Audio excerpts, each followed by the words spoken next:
labadan wiil ayaa habeenkii jimcaha aynu soo dhaafnay waxaa lagu dilay magaalada Brisbane ee gobolka Limpopo ee wadanka South Africa kadib markii kooxo burcad ay ku soo weerareen xarun ganacsi oo wiilasha ay ka shaqeynayeen. burcadda soo weerartay muwaadiniintan ayaa waxa ay dhac u geysteen goobtan ganacsiga iyadoo kadibna ay mindi ku dileen wiilashani ehelka ahaa oo wada shaqeynayay goob ganacsi. Allah u naxariistay muwaadiniintani oo lagu kala magacaabo Cabdisalaam Nuur Muxudiin iyo Maxamed Xasan Muxudiin ayaa ahaa wiil iyo abtigii sida ay noo xaqiijiyeen qaar ka mid ah heeladooda.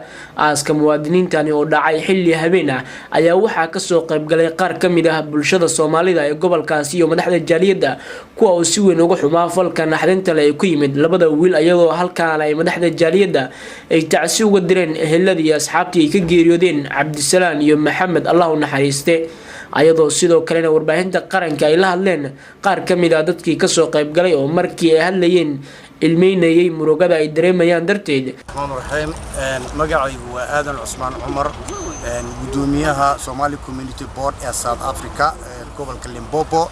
waxaan aad iyo aad uga xunnahay waxa ka dhacayo guud ahaan South Africa gaar ahaan gobolkeena. maanta waxaan ka tacseenaynaa halkan oo aanu ku duugnay laba wiil oo si waxashnimo ah loo dilay.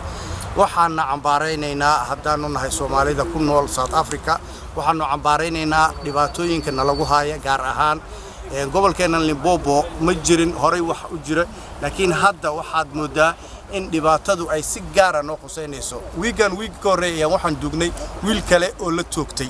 bismillaahir rahmaanir rahiim. anigoo ku hadlaya magaca odayaasha gobolka Limpopo gaar ahaan degan Brisbane, waxaan aad uga xumahay dilka waxashnimada ahay ka dhacay xalay magaalo ka tirsan Brisbane ee Bochum lagu magacaabo. aadaan uga xunnahay waxaan u tacsiinaynaa eheladooda.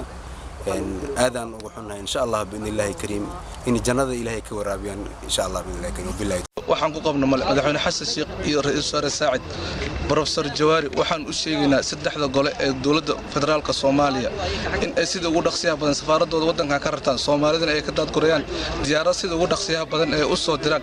waa ku baabaanay, waa ku rafaadnay. al-shabaab tan baa ka daran, wax ka xun baa South Africa nagu haysto, ha naga soo gaaraano sida ugu dhaqsiyaha badan.